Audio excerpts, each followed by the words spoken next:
నేను అడుగుతున్న మిత్రులారా, ఇవాళ ఒక ఆయన ఎట్లొస్తాడో ముఖ్యమంత్రి అడ్డుకుంటా ఆయన గోదావరి నీళ్లు తేలేదు అని అన్నాడట. నేను ఆయనకు చెప్పదలుచుకుని పక్కనే కూతవేటు దూరం ఉంది, ఈ పక్కనే ఉన్నాడు. ఆయన ఉన్నది 3 అడుగులు, ఆయన 6 అడుగులు ఎత్తే కూర్చున్నాడట ముఖ్యమంత్రిని అడ్డుకుంటా అని.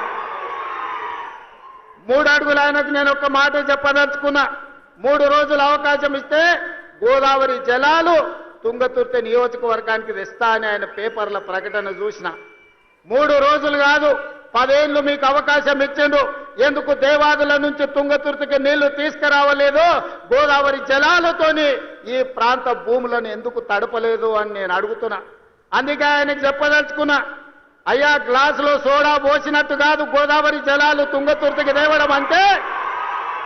నీకు తెలిసిన విద్య ఒక్కటే, దొరగారి ముందల చేతులు కట్టుకొని గ్లాసులో సోడా పోయడమే, కానీ నీకు తెలిసిన విద్య అంతకంటే లేదు. నీ ఊరు మండలం చేసుకున్నావు, మండల ఆఫీస్ అన్న తెచ్చుకున్నావా, ఎంఆర్ఓ ఆఫీస్ అన్న తెచ్చుకున్నావా, పోలీస్ స్టేషన్ అన్న తెచ్చుకున్నావా? 10 ఏళ్ళు మంత్రిగా ఉండి నీ నాయకుడు ముఖ్యమంత్రిగా ఉంటే నీ సొంత మండలానికి ఒక ఎంఆర్ఓ ఆఫీస్, ఎంపీడీఓ ఆఫీస్, ఒక పోలీస్ స్టేషన్ తెచ్చుకోలేని సన్నాసివి ఇవాళ మా మందుల సామెలు తీసుకొస్తే సిగ్గుతో తల వంచుకోవాల్సింది పోయి ముఖ్యమంత్రిని ప్రభుత్వ కార్యక్రమాన్ని అడ్డుకుంటానని ఆయన ప్రగల్భాలు పలుకుతుండు. ఏది ఒక్కసారి అడ్డుకొని చూడు, మా తుంగతుర్తి నియోజకవర్గంలో కాంగ్రెస్ పార్టీ కార్యకర్తలు చూసుకుంటారు. దా పక్కనే రామరెడ్డి దామోదర్ రెడ్డి గారు ఉన్నారు ఊరికాడ. మేమందరం ఈ వేదిక మీద ఉన్న వాళ్ళు ఎవరు అక్కర్లేరు. మా దామన్న ఒక్కడు జాడు ఈ నియోజకవర్గంలో కూర్చుంటే అడ్డుకునేటోళ్ళు ఎవరో, అడ్డం పడేటోళ్ళు ఎవరో, వాళ్ళ కథ ఏందో, వాళ్ళ కమామిస్ ఏందో దామన్ననే తేల్చగలడు.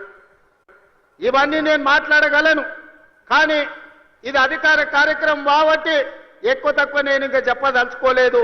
విషయం నీకు అర్థమైతే అర్థమైనట్టే అని నేను ఈ వేదిక మీద నుంచి వారికి సూచన చేస్తున్నా. అందుకే మిత్రులారా, ఇవాళ తెలంగాణ రాష్ట్రంలో మీరు ఆలోచన చేయండి. 10 సంవత్సరాలు పరిపాలన చేసిండ్రు. ఏనాడైనా పేదవాడికి రేషన్ కార్డు ఇవ్వాలన్న ఆలోచన వచ్చిందా? పేదవాడికి సన్న బియ్యంతో బుక్కెడు బువ్వ పెట్టాలన్న ఆలోచన ఎప్పుడైనా చేసిండ్రా? ఇవాళ 10 ఏళ్లలో మీరు ఇవ్వని రేషన్ కార్డు, లక్షల కొద్ది రేషన్ కార్డు మేము ఇస్తున్నాం. కోట్ల మందికి 3,10,00,000 మందికి ఇవాళ సన్న బియ్యం ఇస్తే రేషన్ షాపుల దగ్గర పెద్ద పెద్ద బార్లు తీరిన లైన్లు ఉంటే ఇవాళ ఆయన అంటున్నాడు రేషన్ షాపుల కాడ బార్లు తీరినరని. మీరు గ్రామాలలో రేషన్ షాపులు ఎన్నడూ తెరవలే, బెల్ట్ షాపులు మీరు తెరిచిండ్రు. 10 ఏళ్ల తర్వాత రేషన్ షాపులు తెరిచి సన్న బియ్యం ఇస్తుంటే ప్రతి పేదవాడు పెద్దవాడు రేషన్ షాపులో సన్న బియ్యం తీసుకోవాలని లైన్లో నిలబడి ఇవాళ లక్షలాది మంది, కోట్లాది మంది సన్న బియ్యం తీసుకొని బుక్కడు బువ్వ తింటుంటే మీ కళ్ళల్లో నిప్పులు పోసుకుంటున్నారు. ఇది మీకు భావ్యమా అని నేను అడుగుతున్న వాళ్ళని. అందుకే ఇవాళ మిత్రులారా, రేషన్ కార్డులు ఇవ్వాలన్నా ఇందిరమ్మ రాజ్యంలోనే, సన్న బియ్యం పెట్టాలన్నా ఇందిరమ్మ రాజ్యంలోనే, మీరు పండించిన వడ్లకు కనీస మద్దతు ధర ఇవ్వడమే కాదు 500 రూపాయల బోనస్ ఇవ్వాలన్నా ఇందిరమ్మ రాజ్యంలోనే సాధ్యం.